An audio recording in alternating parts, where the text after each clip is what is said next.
Hello and welcome, football fans, to the East Manchester Academy for what promises to be an electrifying title decider. It's SK Blues Under-12s taking on Mountfield Rovers Sharks Under-11s in a battle for league glory. The stage is set, the tension is palpable, and everything hangs in the balance. Two fantastic teams, one trophy, and 60 minutes of drama to decide it all. Who will rise to the occasion? Who will etch their names in history? Stay with us. It's going to be a thriller. Oh, super. Oh, unlucky Millsy, not bad, Aaron, keep going. Come on, Lucas. Right, he's leaving. Have that gap, he started really slow, come on.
There's a problem next to this problem. Well done. I'm sure you know that.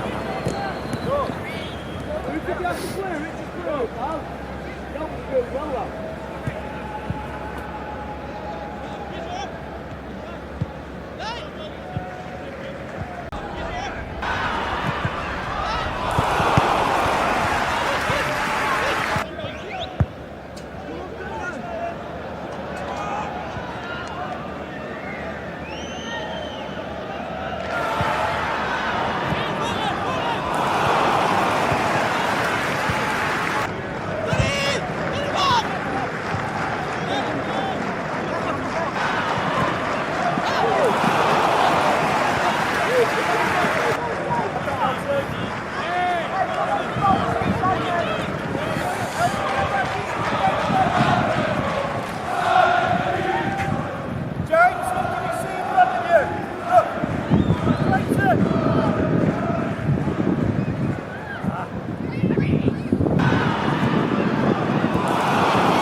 Oh, save.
Okay, look, you come one by one.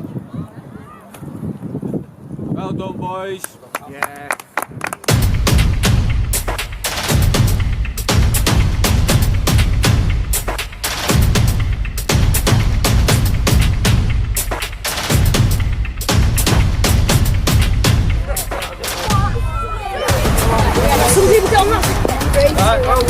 Get in with him, John.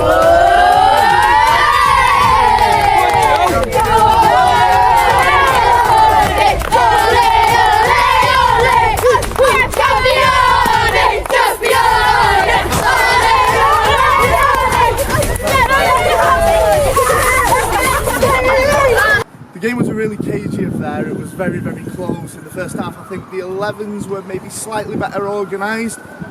Carl gave a very impassioned team talk at half-time, and that just about got the 12s over the line with a very un-SK goal, which was a header from the corner, which is something very rare. SK way is usually playing the ball nice and tidily through the thirds, but sometimes you have to go, especially when you're playing a team that plays exactly the same style of football. And we've got a really tall striker, so yeah, we thought we'll put one in on the corner, and fortunately that paid dividend and got us a result in the end. So it's a good job Joe wasn't coaching today, or it would have been 0-0. I mean, the 12s had to deal with the pressure, and that was the message to the under-11s pre-game: is you have no pressure, you're not expected. They came into the season with a target of 0 points, just to compete, try and stay in games and stuff like that, and remarkably found themselves into a title race that nobody could have foresaw. And then obviously this was the last game scheduled in the season, so all the pressure was on the 12s, and the boys have been very, very good at dealing with pressure. Probably one of the best teams I've ever coached for dealing with pressure, but there was a lot of people here, there was an atmosphere and a suspense, and as I say, all that pressure was on the 12s, so for them it was a case of dealing with that, which in the end they did very well. I delivered training yesterday, and I wasn't really coaching training. It was almost like when you were doing revision in school, where it was just a case of reminding ourselves what we're good at and how we play. And we did a lot of ball possession, trying to secure the ball on recovery, and just try and maintain a little bit of control. And the answer is probably actually no. In the first half, it wasn't that. But then by the second half, after Carl's passionate team talk, the boys did that, and you saw it maybe in the flow of the game that it just gradually gripped the control for the 12s. I don't think they had in the first half. Would you agree? Yeah, I agree. I think initially in the first half that it wasn't quite coming together, and that pressure probably was there a little bit, and obviously a little bit of mindset as well when you're playing against a team that's a year younger. You can't go in and play that team and think that you're playing a team that's a year younger, because they're there for a reason. They've done it across a whole season. And been fantastic, so just to make sure the boys were switched on and a bit alert to that was really important, and I think by the second half we kicked into that and really showed why they are that bit older, more physical and strengthened. Yeah, and you saw that at the back end of the game as well, as the 11s just started to run on fumes a little bit, which brought about chances for the 12s towards the back end. It's brilliant, isn't it? It's the boys of, it's a bunch of grassroots boys that at the start of the season went through, I'm not going to say wholesale change, but there was a lot of new recruits, and they had to start to understand the very specifics of how we play, which can be a bit daunting and a bit detailed, and the way they've responded to the training, and then obviously actioning it on game day is fantastic. And ultimately, trophies are a nice thing to have, and obviously we certainly strive for them, but first and foremost is seeing their progression as individuals and collectively. Yeah, and just seeing the style of the play gradually get better throughout the season to actually turn them into really good young footballers, that their skills that they'll carry on and continue to have. So I think it's really important that they do have a style of play as opposed to just the physical aspect of the game. They can really play football and match themselves up against anyone, which is obviously really proud for the boys. Yeah, a lot. They've achieved, as I said earlier, beyond sort of the wildest expectations for them. They've obviously got a lot of attention at the moment. They're going to be in more and more situations like that. It's a case of, obviously they were devastated by full time, but it's all going to improve them as footballers. They're going to be better as a result of experiences like this, and they could go and sit in their own age group, and if they were in their own age group, they'd presumably be the strongest in it. This is a case of taking them out of their comfort zone and making them better, again, individually and collectively. Harry, how are you feeling now that the cup final's over? I'm feeling great because we have to persevere sometimes, because although they're at under-11s, they're still a class level team. I think sometimes today we just had to keep pushing forward, and then we did get that goal, so good. How do you feel to have kind of won a final? How does it feel to win? It feels great because we obviously won season 1 as well, so it feels great to then have won both of the leagues and hopefully do